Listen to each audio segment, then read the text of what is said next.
Good morning, students. Today we are going to discuss our page number 8 and 9 of class 6th GK. The name of the topic is What a Sight. Here are a few natural wonders of India. Students, यहाँ पर कुछ प्राकृतिक हैरान कर देने वाले कुछ स्थानों की यहाँ पर बात हो रही है जो हमारे देश इंडिया के हैं. In which states will you find them? आपको ये कौन से स्टेट में मिलेंगी? Fill in the missing letters. यहाँ पर आपको मिसिंग लेटर्स में उस स्टेट का नाम फिल करके कंप्लीट करना है. सबसे पहले नंबर 1 देखें. The marble rocks are a gorge on the Narmada river in central India. ये सेंट्रल इंडिया में नर्मदा रिवर के ऊपर एक गॉज है जिसका नाम द मार्बल रॉक्स है. The local name of the gorge is Bandar Kudni. इस गॉज का लोकल नाम बंदर कूदनी है जिसका मतलब है मंकीज जंपिंग प्लेस, कि ऐसी स्थान जहां बंदर कूदते हैं. तो स्टूडेंट सबसे पहले आपको मैं बता दूं गॉज क्या होता है. ये स्टीप ऐसी पहाड़ी नुमा इलाका होता है जिसके जो एक घाटी टाइप का होता है जिसमें बीच में कोई नदी बहती है. तो स्टूडेंट्स ये कहाँ है? The marble rocks, Madhya Pradesh. आपको लिखना है मध्य प्रदेश, कंप्लीट करना है. Number 2, the valley of flowers is famous for a wide variety of alpine flowers. ये वैली ऑफ फ्लावर्स नाम की एक जगह है जो फेमस है अपनी बहुत ज़्यादा वैरायटी ऑफ अल्पाइन फ्लावर्स के लिए. अल्पाइन फ्लावर्स यानी ऊंचे पहाड़ों पर पाए जाने वाले फूल. यहाँ पर इसकी बहुत सी वैरायटी मिलती है. It is also home for many endangered animals such as the Asiatic black bear, the blue sheep and the snow leopard. ये इसके अलावा ये घर है उन कुछ एंडेंजर्ड एनिमल्स का. एंडेंजर्ड मतलब एक ऐसे एनिमल्स जिनकी संख्या धरती पर कम होती जा रही है, जो कि एक्सटिंक्ट हो जाएंगे अगर उनको नहीं बचाया गया. उन्हें एंडेंजर्ड एनिमल्स की कैटेगरी में रखा जाता है. इसमें आते हैं एशियाटिक ब्लैक बियर, हमारे एशिया का काला भालू, the blue sheep and the snow leopard. तो ये कुछ एनिमल्स हैं जो यहाँ जिनका ये घर है. The valley of flowers is a UNESCO world heritage site. जो वैली ऑफ फ्लावर्स है वो यूनेस्को जो यूएनओ का एक पार्ट है जो हमारी कल्चरल जो हेरिटेज है उसका ध्यान रखता है. तो उसमें वर्ल्ड हेरिटेज साइट का नाम उन्होंने इसको दे रखा है. ये कौन से स्टेट में स्टूडेंट्स हमें बताना है? तो ये है हमारे उत्तराखंड में. कहाँ है? उत्तराखंड. उसके बाद आता है नंबर 3. आप यहाँ पिक्चर भी देख सकते हो. The Loktak lake. The Loktak lake is the only floating lake in India. ये इंडिया में पाई जाने वाली सिर्फ एक ही लेक है जो फ्लोटिंग है. फ्लोटिंग मतलब जिसके ऊपर चीजें कुछ हमेशा तैरती रहती हैं. क्या तैरता रहता है वो देखते हैं.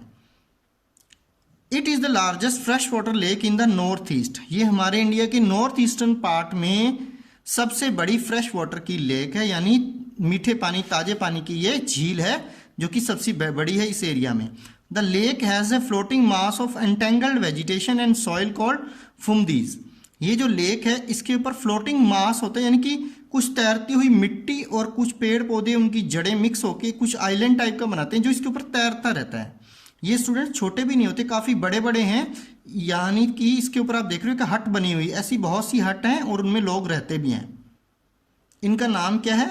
फुमदीज. ये फुमदीज जो हैं ये मिट्टी और वेजिटेशन यानी पेड़ पौधों की जड़ों और उनसे बना हुआ कुछ स्ट्रक्चर है जो तैरता रहता है. तो लोग इसके ऊपर घर बना के भी रहते हैं. तो ये कौन से स्टेट में है? मणिपुर. स्टूडेंट्स अब आते हैं number 4. The double decker living root bridge. Double decker जैसा कि इसका नाम बताता है, ये डबल डेकर यानी इसकी 2 लेयर्स हैं, एक ऊपर एक नीचे. Living root bridge. Living root का मतलब है कि जिन जड़ों से ये बना है वो अभी भी अपने पेड़ों से जुड़ी हुई हैं, वो पेड़ भी जीवित है और जड़ें भी जीवित हैं. Is made from the roots of the rubber fig tree. ये उस इलाके में पाए जाने वाले रबर फिग ट्री की रूट्स हैं. स्टूडेंट्स कुछ ऐसे जो जिससे चलो मैं आगे बताता हूँ. The bridge is very sturdy. ये ब्रिज जो है बहुत मजबूत है. It can support the weight of 50 people at a time. ये एक समय में 50 लोगों का भार सहन कर सकता है. स्टूडेंट्स ये जिस एरिया में पाए जाते हैं वो मार्शी इलाका होता है. मार्शी मतलब दलदली इलाका होता है जहाँ बहुत ज़्यादा पानी होता है. तो वहाँ पर बहुत से ऐसे पेड़ होते हैं जिनकी एरियल रूट्स होती हैं जो बाहर की तरफ आ जाती हैं पेड़ को सपोर्ट देने और ऑक्सीजन वगैरह लेने के लिए. तो ये बाहरी रूट्स होती हैं जिनसे इसे बनाया गया है. तो ये कौन से स्टेट में? मेघालय. कौन सा? मेघालय. तो आपको लिखना है Meghalaya. Number 5. The Lonar crater lake was formed when A meteor crashed on earth about 50,000 years ago. जब 50,000 साल पहले अर्थ पे एक मिटियोर क्रैश हुआ था। मिटियोर क्या होता है? उल्का पिंड जब टकराया था धरती पे आके तो तब ये बनी थी। यानी जैसे ही वो टकराया तो एक बहुत बड़ा गड्ढा हो गया और बाद में कई सालों बाद जब बारिश होती गई तो इसमें पानी भर गया, जिससे ये लेक क्रिएट हुई।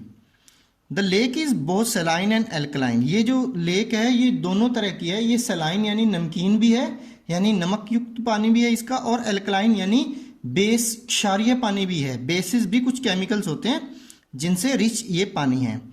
It is surrounded by A dense forest, और इस के चारों तरफ एक घना जंगल है। ये कौन से स्टेट में स्टूडेंट्स आपको बताना है? ये है स्टूडेंट्स महाराष्ट्र। कहाँ है? महाराष्ट्र में। अब लास्ट नंबर 6 आता है the saint Mary's island. Saint Mary's island also known as coconut island, also known as coconut island has many volcanic rock formation in hexagonal form. इसमें हेक्सागोन शेप आप देख रहे हो, ऐसी ज्योमेट्रिकल शेप जिसमें 6 sides होती हैं, उसे हेक्सागोनल कहते हैं। तो हेक्सागोनल ये रॉक्स हैं, यहाँ पर आप देखो शेप में। ये वोल्केनिक रॉक है, यानी वोल्केनोज के जब वोल्केनो इरप्ट होता है, जब वोल्केनो फटता है, उसमें से जो पिघला हुआ लावा निकलता है, जब वो बाद में जम जाता है, उन ऐसे रॉक्स को वोल्केनिक रॉक्स कहते हैं। तो ये हेक्सागोनल शेप में जमे हुए रॉक्स हैं। These rocks were form nearly 60 million years ago. ये 60 मिलियन ईयर्स पहले बने थे, यानी बहुत ज़्यादा पुरानी बात है। It is believed that Vasco da Gama on his journey from Portugal landed on this island। कहा जाता है, ये विश्वास किया जाता है कि वो व्यक्ति एक सेलर था वास्को ड गामा, जिन्हें माना जाता है कि जिन्होंने यूरोप से इंडिया तक का ओशन का जो रास्ता था, समुद्री रास्ता ढूंढा था। यानी भारत की खोज करने वाले पहले यूरोपियन थे। जब वो पहली बार इंडिया पहुंचे थे तो वो इसी आइलैंड पे पहुंचे थे। ठीक है, तो ये कहाँ पाया जाता है? ये सेंट मैरीज आइलैंड कौन से स्टेट में है? वो है कर्नाटक में। कहाँ है students? Karnataka. You have to write Karnataka. एक यहाँ पे फैक्ट है, it's a fact. The Belum caves located in Andhra Pradesh, हमारे आंध्र प्रदेश में बेलम नाम की केव्स हैं, are the longest caved in the Indian subcontinent. हमारा जो इंडियन सब कॉन्टिनेंट है, इसमें जो सबसे लंबी गुफाएं हैं जो नेचुरल, उनमें है मानी जाती हैं Belum caves. They are known for their stalactite and stalagmite formation. Stalactite और स्टेलामाइट फॉर्मेशंस के लिए जाने जाते हैं। ये स्टूडेंट्स क्या होता है कि आपने एक बहुत कार्टून्स में या डिस्कवरी आदि के प्रोग्राम्स में देखा होगा कि कुछ ऐसी केव्स दिखाते हैं जिसमें आप यहाँ पर देख रहे हो, मैं बना रहा हूँ कि कुछ ऐसे पत्थर की इस तरह की शेप्स बन जाती हैं, ऊपर की तरफ से नीचे लटकते हुए पत्थर, इस तरह की तीखी तीखी शेप्स। आप कभी कभी कंप्यूटर गेम्स खेलते हैं, वहाँ पर भी आती हैं। उन्हें कहा जाता है स्टेलेक्टाइट।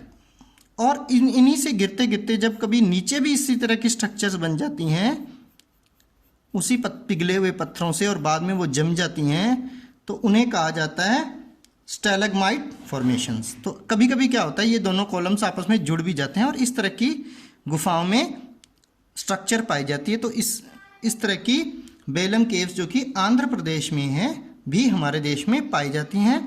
थैंक यू स्टूडेंट्स, आप इस लेसन को पढ़ना, और अगर आपको इनके बारे में और जानकारी चाहिए तो आप इंटरनेट पे सर्च करके इनके संबंधित वीडियोस देखना। आपको बहुत मज़ा आएगा कि हमारा देश भी कितना सुंदर है, और हम विदेश में घूमने जाने से पहले एक बार अपना देश जरूर देखें। Thank you students.